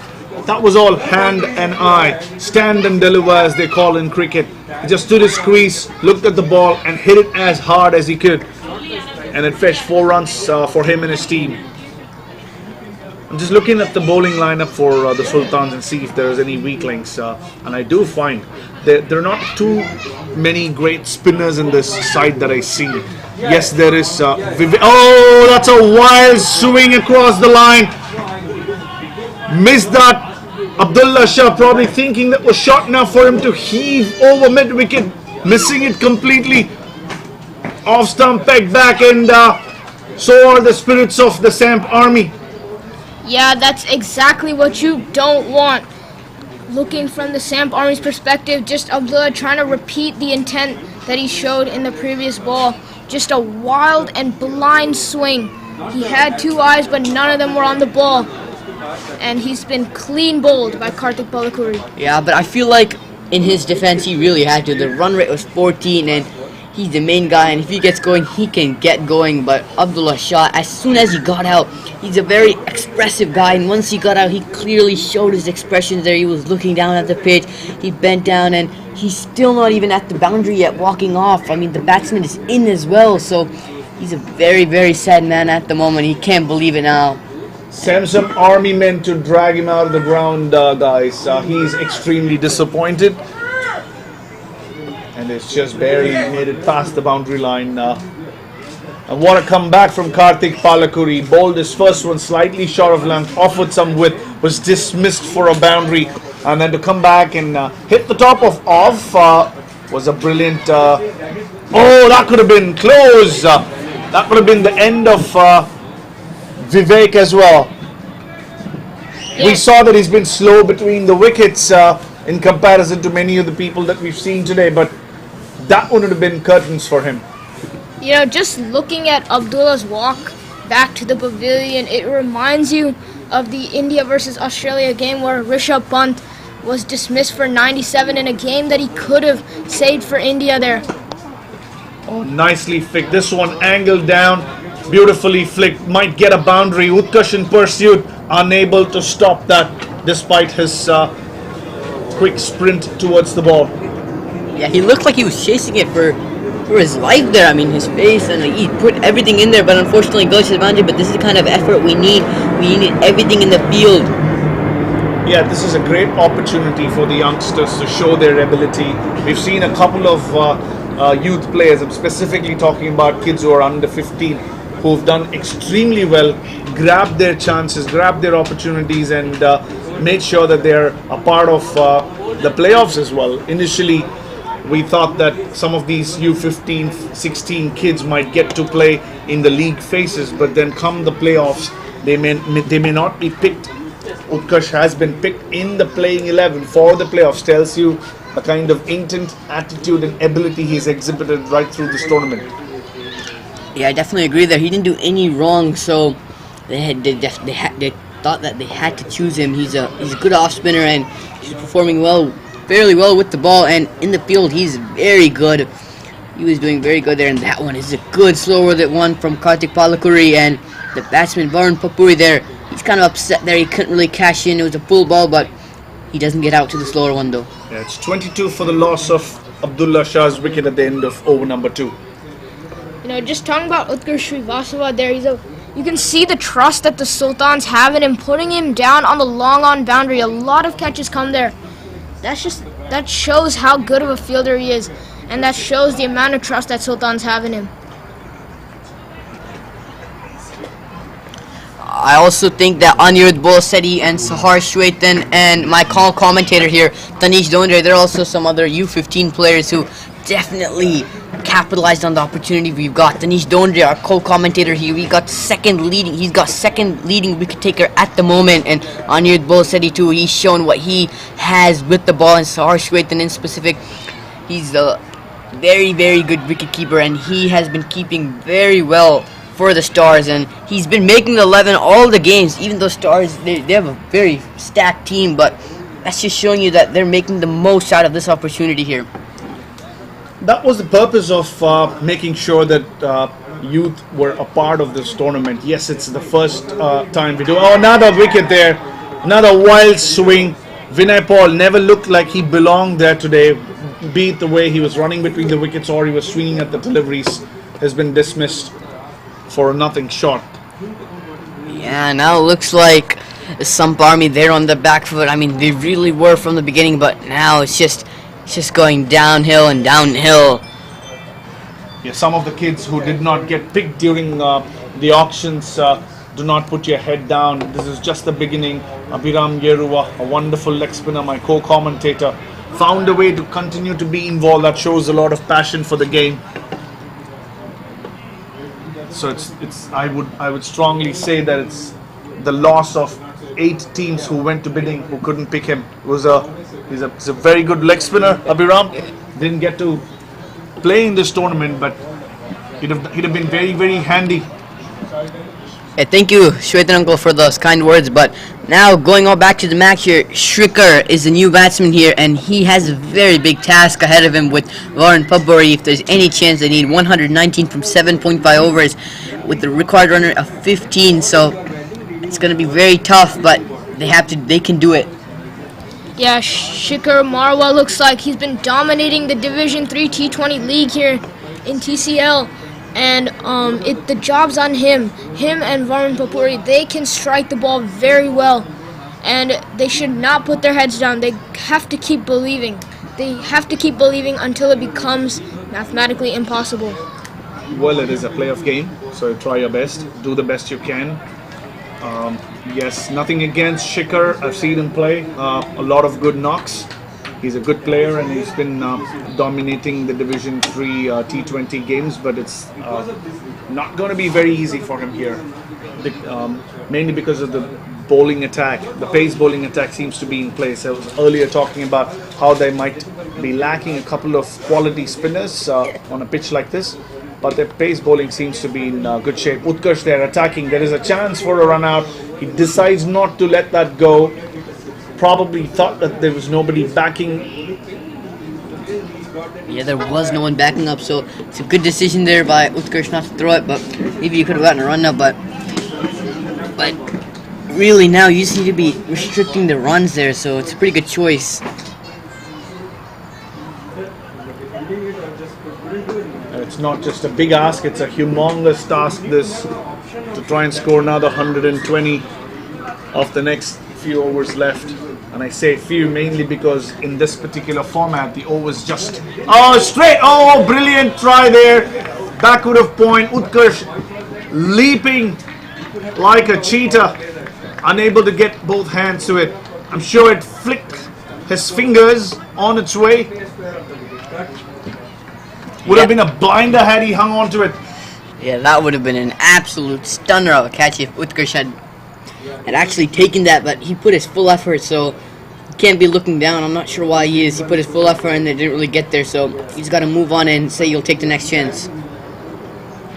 Absolutely. Grab all the opportunities, especially the youth, when it comes your way. Believe me or not, you will be noted. And some of the statistics that are coming up with the viewership information for YouTube channel that Triangle Cricket League put together for this tournament is absolutely astounding. What started as a trial has ended up being one of the better tournaments that the league has ever organized. It was a great blessing for the league that we got hold of the slots in Church Street Park, and all the games are now being hosted here. Has added total color and flavor to this tournament.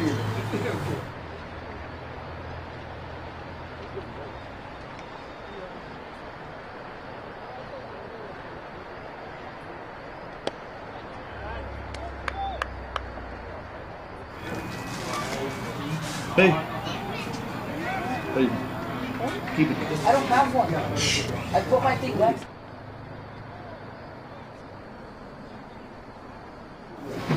And on the topic of this T10 tournament that TCL have organized, let me take a quick moment to thank our sponsor, Juby, here, main sponsor for this T10 event. They've made it happen here. Yeah, thanks to Juby. Our main sponsor, as Tony said, Juby, if you're looking to buy a new home or finance your current mortgage, well, that's the place to go, Juby. So please check that out. It's there. C40 Mortgage, the number 248-513-5342. So please reach out to them if you're looking to buy a new home. And yeah, it's our sponsor. Good job there, Tanish and Abhiram.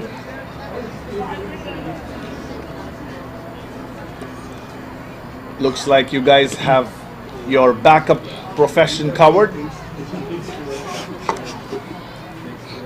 Hope you don't make this mainstream before you're trying your best in becoming professional cricketers yourselves. And let's get back to the game here. We're seeing a bowling change here. Abhinav Solasa normally bowls right at the top. He swings the ball very well. He has nice pace too. Plays for Wolfpack PL and Spartans PL. You know, he has big playoff games coming up in every division here. Abhinav Solasa, first ball.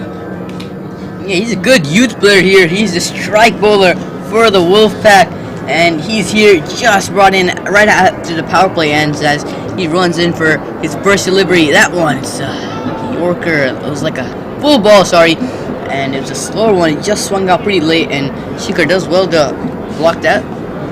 But Abhinav Solasa, he'll just be looking to bowl dots. He'll just be bowling for dots, so not anything else. Just want to get those dots in. Well, I'll join you guys in a little while on the comm box. Maybe Aman might take over the spot for a while. Until he comes, you just carry on and do the wonderful job that you both have been doing all through the tournament.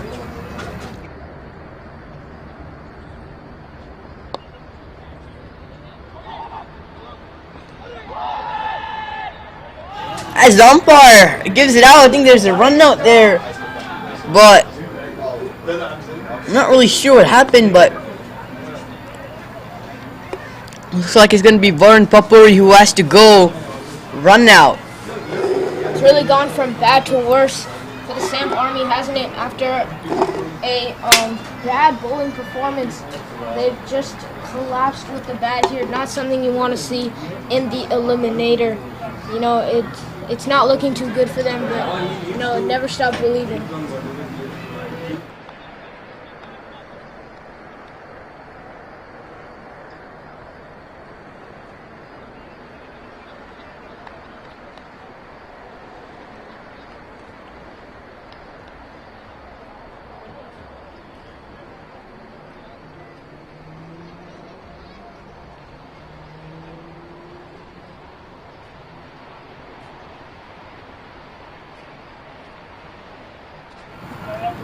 So it looks like the batsman is Kirti, and well, he has to get 16 runs every single over from now. It's not like you get 16 runs and you're in the game again and you get one big over. 16 should be, you should be getting 16 every over. So that is a very, very big task here. It's not going to be easy. You know, even if the Samp Army don't end up getting this top, I think the main thing will be for them not to get all out here. That's the last thing they want. You know, you want to bat through, you want to lose, you know, with some dignity left. It's been a tough going so far in this eliminator for Samp Army, but Sultans have just outplayed them. You're ridiculous. Samp Army are 31 for 3 in 3.3 overs. Avinash Salasa with a great start to 8 over, just 2 for no wicket so far. Yeah, no one has come back into the box. Abhiram taking a step out, and Albinov Celesti's coming good. The swing has been on offer straight away, and look at that one. It's been a good start for Sultans. I mean, Sump Army need to really find somewhere to go. They are well behind the run rate. 140. It's a T20 score. I remember I was saying it to you guys earlier on. I was like, 140 is what they need to go and chase down. And until someone said this is a T10, I was like, oh my god, they scored 140 in T. That's 14 runs and over. And like that's just, it's hard to replicate, especially in a pressure chase. I'm just not sure how the Sump Army can go and get it done. Yeah, you know, the more you think about the mammoth total that the Sultans have put up, the more respect you gain for Suhail Warich, who's played a blinder of the inning in the first innings here. Oh yeah, absolutely. He's played a beautiful innings. As that one's low on the pads, down the leg side, however, but it's been a blinder of an inning from Suhail Warich, and I really thought we could have seen that same type of inning out of Abdullah Shah. That was really my main sake in this chase. I thought the way the ball was bouncing, I thought it could really fit into his skill set, and just that one ball stayed low on him and hit the one crack we were talking about on the pitch, and that's really what undid him. But Abhinav, he's been bowling well. I mean, he's done everything right so far. He's not giving him a lot of room, and I think he's done what Sump Army's bowlers struggled to do, and just Sump Army gave the batsmen a lot of room to work with and throw their hands at. Abhinav much closer to the stumps, making him go straight down the track, and that's beautifully played straight down. But guess what? That's only going to be a single. So when you don't give that width on offer, especially with the pace and bounce that this pitch is giving you, you're going to find a lot of success as a bowling unit. Yeah, agree. Definitely agree there. You know, the Sultans, I still don't think they should take this easy. You know, it's not just about winning the game. You want to win with as much momentum as possible going into the finals. You know, you want to explore your bowling options. You want to give everyone the proper chances so that everyone can show up during the finals. Oh yeah, absolutely. You have to make sure that everyone is in the best state of mind when you get into that finals, because in a final you never know, will the score be 140? You don't know that, right? So you have to go in and give your bowlers as much trust and have them bowl with as much discipline as they possibly can. Yeah, a solid over to start from Abhinav Salasi. He's just kept it tight there, not allowing the Samp Army to get away with anything. Just 5 from the first over. And it looks like we are going to get a youngster into bowl, and I'm going to get his brother to come in and commentate. No, he's run away. It looks like it's going to be Utkarsh Srivastava and his brother Shalin Srivastava running from the comm box. So we'll leave him out for that. We'll let him by with the warning. But Tanish, tell me about Utkarsh. Yeah, he's a very, very talented bowler. He can mix it up very well. He's been known to drift the ball. He's been known to turn it. You know, the pitch will definitely assist him here with the turn and the bounce. And, you know, just being 4 overs into the innings, he'll get some drift as well. Yeah, absolutely. Pressure, I think, is the name of the game right now, and to bring a spinner on, I think you're going to see guys like Varun Papuri and Kriti Thakkar try to play some bigger shots, and I think lead to some wickets being taken. I think Utkarsh is the guy that can get it done. He's bowled well in this tournament. He's a good young talent in the league. He's gained a lot of respect of many of the adults, and that's why he's went in the auction. So we'll see what can come of this over here from Utkarsh. Again, for the Sump Army, they need 107 runs in 6 overs, 7 wickets in hand, but it's not going to be easy. They're going to need to play boundaries, and it's no longer, we were saying, well, you don't need those 12 run overs. These guys need 18 run overs. The required run rate is 17.8, so 18 run overs is what is required. They're going to need someone to take that Suhail Warich type role if they're going to go and chase this as Utkarsh runs it. First one up. There you can see the big swipe, but it's just worked through the covers. Utkarsh, he's going to bowl smart. He's a very smart bowler, and he knows exactly what he wants to do. Yeah, I just tossed it a little bit off there from Utkarsh. Lost a good start, good length there, just pushing the batsman on the back foot. This one's tossed up again. Batsman just indecisive there, not sure whether to go on the front foot or get on the back foot. Results in a dot ball. Another one for Utkarsh. He's really building the pressure, and I think this could lead to his first wicket. Absolutely. Again, the pressure's already on, and these batsmen have to decide to go big or go home. Varun Papuri just plays a little bit of a cheeky shot, look to take a big step and heave it down to the leg side, and just works it onto the off. But at this stage in the game, again, we were talking about 18 runs required. It's moved up to 19, so they're really going to need to get a move on. Yeah, just looking at it from Utkarsh's point of view, he should be trying to follow the blueprint that Varun Papuri said, just tossing up the ball, asking the batsman to make a decision. Well, just Tossed up again, a little wider this time, turning in. It's good bowling from Utkarsh, inducing the shot from the batsman. absolutely did exactly what you said. Just toss it up, and if you get hit, let them go out there and swing. They have to swing anyway. Try to just induce that wrong shot. And he's bowling wide, and he's bowling to his field. He's got mans out in the covers. That shot might have spliced the fielder there. No, the fielder's done well. It's a great field to go and field on, and the Sultans making no mistake in the outfield. Church Street, it's really one of the best fields to field on. It's nice and even, no surprises in the grass there. Fish comes in for his last ball of the over, tosses it up nicely. This is a big swing from the batsman, but they'll just get one. So there you go, 5 overs gone, 38 runs on the board for the Sump Army, and they are really going to need to find an answer. The run rate, their quadrant has tickled above 20, so it's just becoming ever and ever so much more impossible. Their current run rate, for those of you who are trying to do those quick calculations, is 7.6, so they got quite a ways to go, but again, a couple big shots can change the game. Yeah, it's the halfway point of the second innings, and it's just far away from Samp Army now. It doesn't really look like they've been showing the intent to go at the required run rate, which is 20.6 here now. It's just getting tougher and tougher out there. How crazy is that to say 20.6? That's just not something you think about unless it's like the final over and there's no shot of winning. But when you have 5 overs to go, to say the required run rate is 20.6, and you're like, that's just ridiculous. And to think about a time where in this match it felt like the Sultans were going at 20.6 and over. The way Wardich was batting, again, his strike rate was above 250. I mean, it was just unbelievable the way he was striking the balls. Yeah, and it's easier to bat that way when you're batting first. You play free, no target in mind. You just go for everything you see. But now, the Samp Army, actually, they've chosen to chase. They've gone with their strong suit, which is chasing, but they've just made a target that's a little too high for them. Yeah, absolutely. I think we talked about in the opening how both of these teams are doing what they do best in this tournament, at least, right? The Sultans had won all their games when they were defending.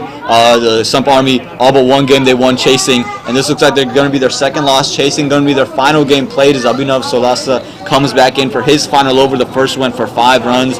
And again, the Sump Army now, the batsmen have to decide whether we're going to play out the next 5 overs or are we going to try to go and play a little bit bigger. Yeah, I mean, we've been seeing it. The Samp Army, they're really not looking to show any intent here. Abhinav Solasa bowling very well.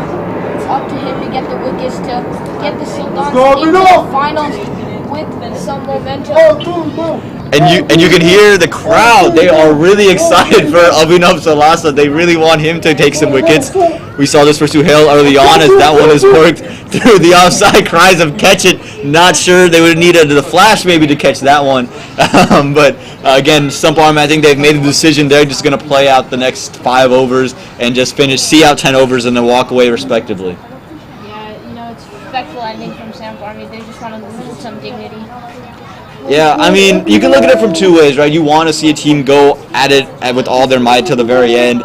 And then sometimes you see, okay, we can't, right? But for Sump Army, it's been a good tournament. They've played well throughout of it. And, it's just been a struggle right here, right now. And the Sultans just had the better day today. As that one, there's a Yorker right on the pads. It's down the leg side, though, and they do sneak a leg by. A lot of people in the crowd there. Yeah, indeed, it was a lot of people from the crowd. Again, it's a vibrant stadium, Church Street Park. Everyone's out here. The nightlife is incredible at Church Street Park. Someone in the crowd told me there's 2,500 people. I'm not sure 2,500 is the number we're looking at, but you know what? I think thinking about 2,500 people here would be amazing. 25 people, that makes a lot more sense for maybe for a Wednesday night, but the 25 people make it feel like 2,500 anyway. Yeah, just like Suhail Warwick, we saw in the first innings, he's accumulated quite a lot of fans there. And Abhinav Salasa has done the same thing. A lot of fans. And you can hear animation from the crowd. They're loving everything Abhinav is doing. Even when it goes wide down the leg side, they are still all over it. Yeah, and I think some of his Spartans teammates are loving it too. They want to see him do this in the final. Not the wide, but the first over did only go for 5 runs. The first over did only go for 5 runs. The Division II Premier League finals are on this weekend, so the Spartans would love to see Abhinav get in some good form here through the week. To see if he can finally hit that Yorker he's been fetching for. That one straying down the leg side. Fielder coming around. Should just cut it to 2. And he's let it go for 4.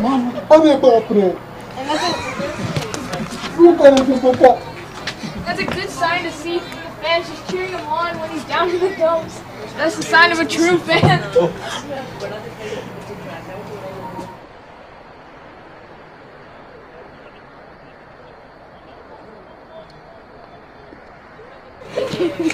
And again, the crowd, they're getting into it. Sump Army getting some much needed runs. It might not be enough. They still need their required run rate is still at 21.9, so they're going to need a lot more extras, a lot more big shots.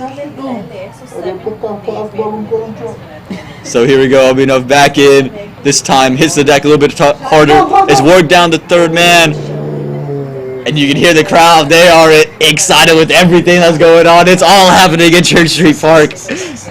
They're ready for any excitement if they can get it. They were ready for the 100 to happen in the first innings, and they're ready for anything.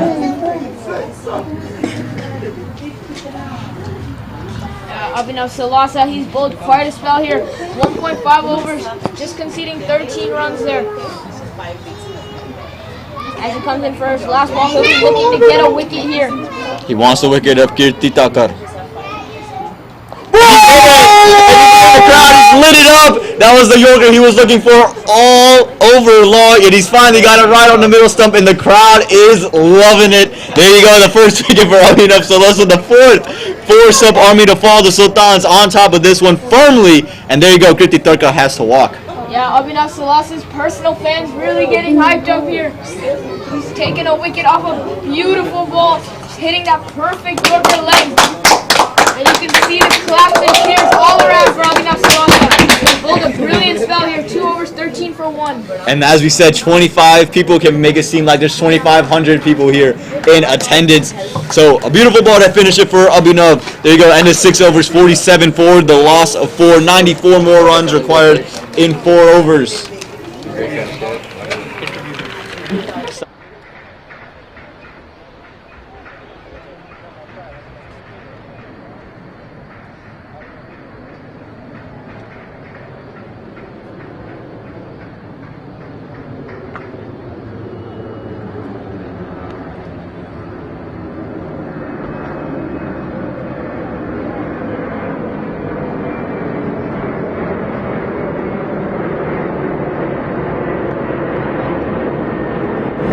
As we have Sabu Yunus here, the president of TCL, secretary, sorry, of TCL here with you. So, hey Sabu, so what are your thoughts right now on the game? This is the best we have done this year. It's the most exciting tournament.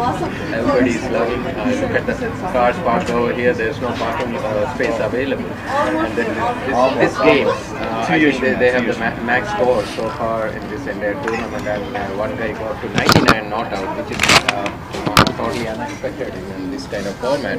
So that shows the intensity at the level, you know, they have taking this tournament so far. So what is shot there is a fine leg, click on the fine leg and it's going for a boundary. There's no way that fielder can stop that. Fantastic shot. Are they anywhere close to chasing it or that? Yeah, they're not really that close, but it's a very good site here at Church Street Park. So we're lucky to get some games here. So what else are your thoughts? So how is this T10 league been going so far? So thanks to our sponsor, Miss Jubi Chakungal. She is a mortgage loan officer. She is sponsoring all the title and runners-up cash awards. Which is a significant amount, $1,500 and $1,000 each, and then all the honors and team captains and wildcard players, they have elevated this game to the next level. So look at the way they are playing. We have provided the uniforms for the first time. We are going to be giving cash awards for every man of the match. It may be a little bit less, $25 each. From playoffs onwards, it's $50 each, and in the finals is $100. So it's all self-run, self-financed kind of a tournament. And thanks for you all to come in and giving a proper commentary over here. That's a wide ball. I think in the leg side is a good length ball. Yeah, I think the chasing team is away from victory kind of thing. They are far away from the drivers while I just came back. Thanks Abhiram for giving me a few minutes to talk to the crowd, and thanks Tanish for the co-commentator enjoying the game. Thank you. Thank you so much, Sabu. Thank you, Sabu.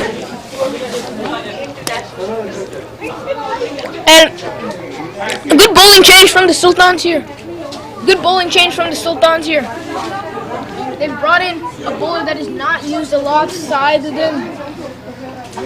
And that's exactly what they want to be doing, just bringing in different bowling options to use for the finals. This is great from Sultans here. They know they've got this win in the bag, and they're already moving on to preparing for the finals.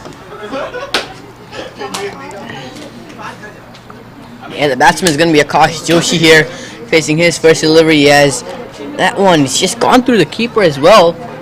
And Abhiram lost it down the flying leg. That's some great fielding there, and the throw is good. And they're going to sneak 2 byes in there. Samp Army have got quite a few players that have actually played for minor league teams. For example, Sump Patel, he's not here today, but he's playing for Florida Beamers. Mohammad Abdullah Shah played for Warzone Cardinals. Akash Joshi has played for Florida Beamers, and Akshar Patel, who's also played for Florida Beamers. So quite a talented squad, but they'll be disappointed with today's performance.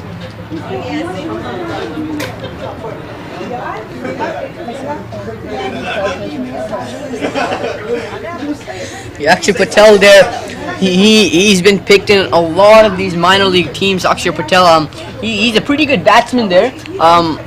He's getting picked. He went to US Open, so he's got a lot of exposure. US Open, Atlanta Open, all these big things, especially minor league in particular, and he really hasn't gotten going with the bat, but he'll be looking to get going soon.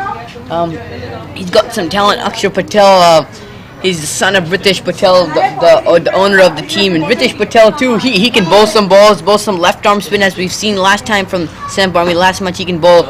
This one is just hit towards long off. It should be a run out chance at the keeper's end, but they don't really get it. But it doesn't really matter at this point. The Sultans, they've already scored 140, and they're not really close. But yeah, going back to Akshar Patel here, he's a good batsman. He has the shots as well, but he hasn't really gotten going here. But we'll be expecting him to go on. But he's got a lot of exposure here, traveling and all this. So that's the main thing here, exposure. And Akshar Patel, he has lots of that.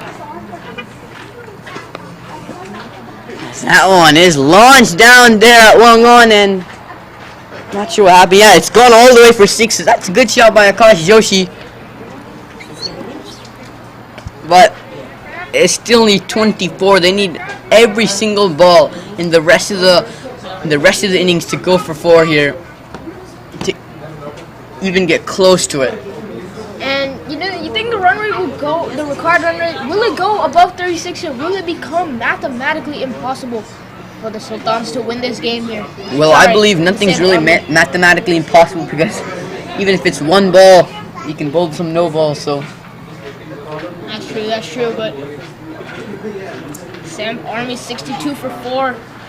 I think they're just playing out the overs here. You know, it's a completely different vibe from the first innings where Suhail Ward went absolutely crazy. But now Samp Army just struggling a little bit, 63 for 4.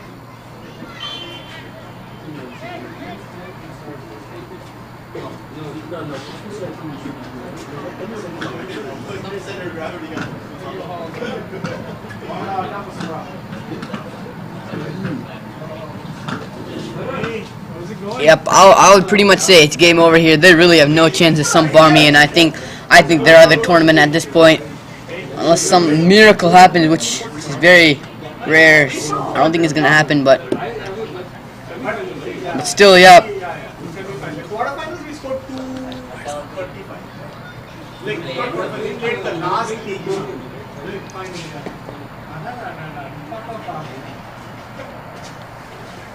And that one is just worked the mid-wicket for a single. Varun Papuri, though, he's a good batsman. He can hit the ball. He's right now striking pretty good, but they definitely need a lot more of this. And Vivek Ramakrishnan coming in, very talented bowler, teammate of mine actually. Very, very, very good spinner there. He knows how to change it up. You can call him a mystery spinner. He bowls both off spin and leg spin, and he's been known to change up the pace there, as we saw in that second ball.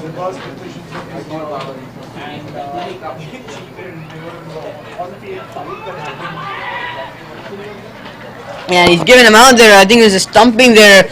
Good keeping, but Vivek Ramakrishnan gets his second wicket. First wicket here. And good work by the keeper. That was lightning hands there. And it's Varun Papuri who's going to have to go. A pretty good cameo comes to an end.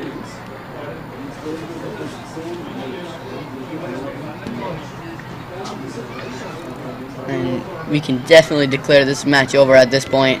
They'll just be coming in for batting practice. Get some knocks on Church Street there. Turf pitch, first one in Morrisville. Yeah, you don't know when you're going to get this again, but yeah, just get some batting practice in. Just a little open net simulation there.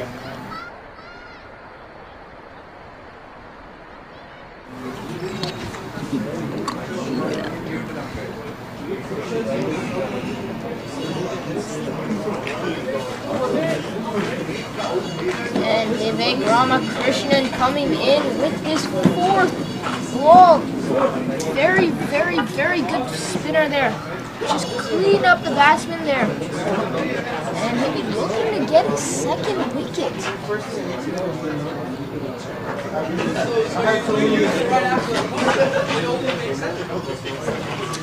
Vivek runs in here. And he goes for the shot. There's no short third man there. We're going to be looking for two. And there's a throw in. And it's a little bit wide, so they'll get 2 runs. Not that it matters, really. They could even get 6. Doesn't really matter at this point. As the run rate is just creeping up here to 32.14 right now. Yeah, so the Spartans, they know they have this in the bag. They're just bowling out the overs now. Should have been run out there. I don't know what the fielder was doing. And Shwetan Srinivasan here, a great keeper himself, says they need me, as this keeper just leaves it on his own. Maybe if Shwetan Srinivasan was there, maybe there could have been a run now. But Shwetan Srinivasan is, as Abdullah said, he's our MS Dhoni here. And what a player he is, Shwetan Srinivasan. Run right now goes to 37, and now they can hit every ball for 6. It's not going to work now. Yeah, as I was saying, I was asking if it will ever go over 36 now. I mean, it's to the point where you hit every ball for 6, just noticing how unbelievable that is. And it still will not get you to the target. And in comes Utkar Srivastav. He's usually come in to bowl in the death when it really doesn't matter to bowl, but they're bringing him on again. And we've seen from the past games that they just bring him on when it's literally useless, you know?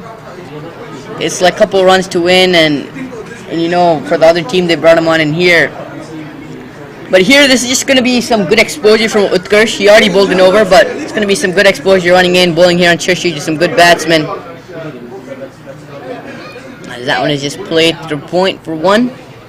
Yeah, he's a very talented bowler. I'd love to see Sultans use him in the more pressure situations, because that's where he really performs there. But you know, obviously they haven't, and it's off to finals here. As this one is launched, long on's in play, and it goes over for a 6 there. And that's a good clean strike. Not that it matters, but Akash Joshi, I think, the man. We have Akash Joshi and Ashish Joshi. Ashish Jain, sorry. But Utkarsh Srivastava, one thing we've noticed when he's bowling is that he completely rushes into it. I mean, we've seen the cover fielder there. After he bowled the ball, he was just walking away, and he just started running in bowling as he switches to left-hander and gets it on the 1 bounce to deep wicket. That's a shot and a half there. I don't know how he played that shot. Let's go, Johnny boy! Yeah, Johnny boy! No, that's got to be a little demoralizing for Utkarsh there. He's a very talented bowler. Just been a reverse hit. First we've seen in this tournament here. But I don't think he'll mind. Well, he comes back very well with the quicker one. That's what he does. You know, he's in a pressure situation. He's just been switching. Then he comes back with a great ball. Very, very talented bowler there. As that one is hit to mid-off, it should be run out, and he's a brilliant direct hit there. That's some brilliant piece of work there at extra cover on the 30. He had to get a direct hit. I think he would have been in otherwise, and he did get the direct hit. So they're rubbing salt into the wounds now, and I think it's Ashish Jain who has to go, and he misses out on some batting practice.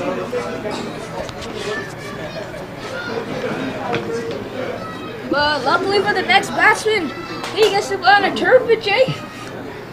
Let's get some batting knocks on this brilliant turf sheet pitch here. They can send Akshay Patel too to get some knocks in. Hey,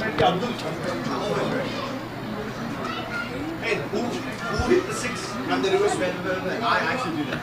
Utkarsh runs in here, and that one is absolutely launched. Oh, when he puts it down, he ran a long, long way. And they don't get their 2 either.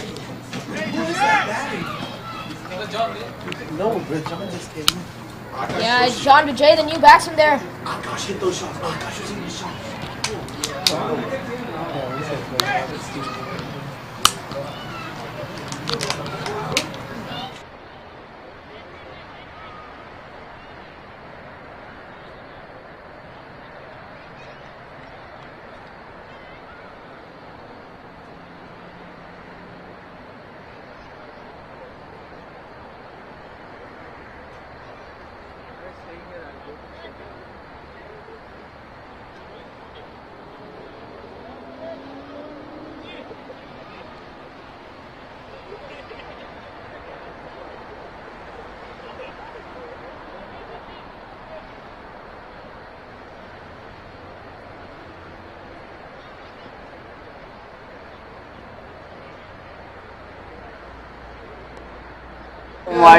And just a little dill scoop there from Akash Joshi there. Just still scooped over. Look for 3! They will look for 3!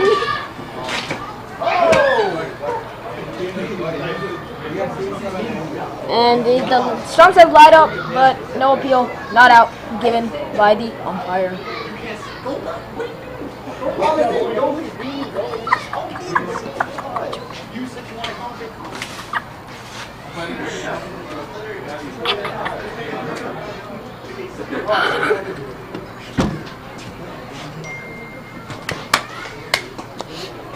And that one is launched up.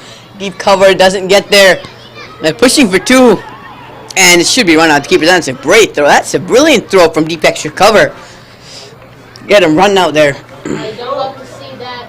When you're already in a losing position, there's no need to go for that. Just getting yourself run out, that's poor. That is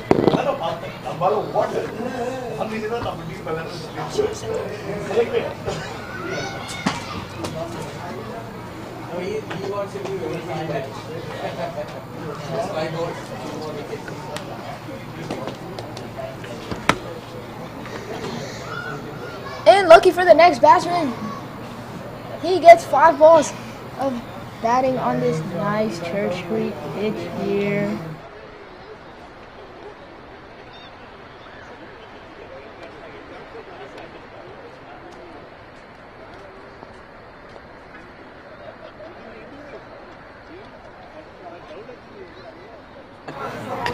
It's going to be called a wide there from Krishnan. 8 for 1 there in just 1.2 overs. Comes with a Harbinger style action. And he flips it away for. They'll come in for 2 there. Last over. Nice to see the intent still there from the Samp Army folks.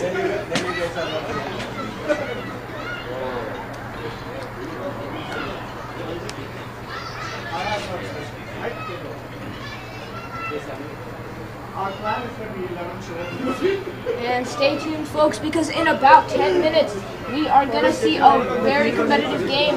It is the first qualifier. This one should be a sitter at point. You can't put that down, and he doesn't put that down.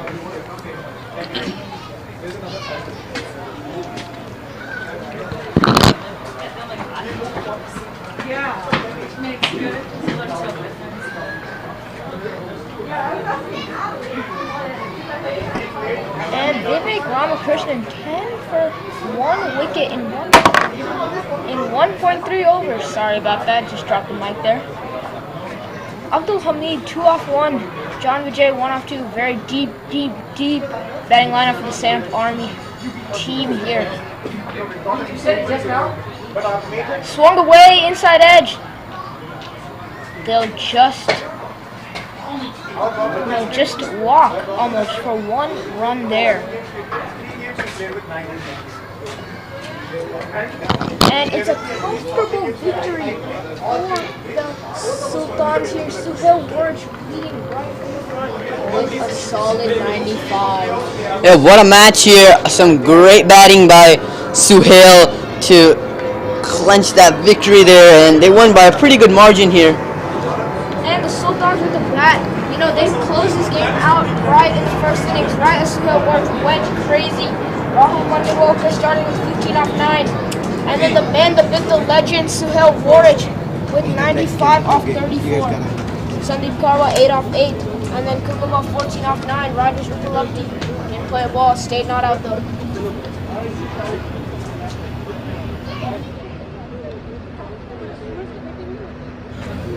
And here we have the Sultans bowling here. Shashank bowled 2 overs, 18 runs, got 1 wicket. Kartik Palkori also got 1 wicket, bowled 1 over 10. Abhinav Salasa also got 1 wicket there, 2 overs 13. Utkarsh bowled 2 overs 13. Sadin bowled 1 over 15, and Vivek bowled 2 overs 11 with 2 wickets. And it ends a fairly one-sided match here at Church Street Park, but stay tuned because we'll see an even more competitive game between the Stars and the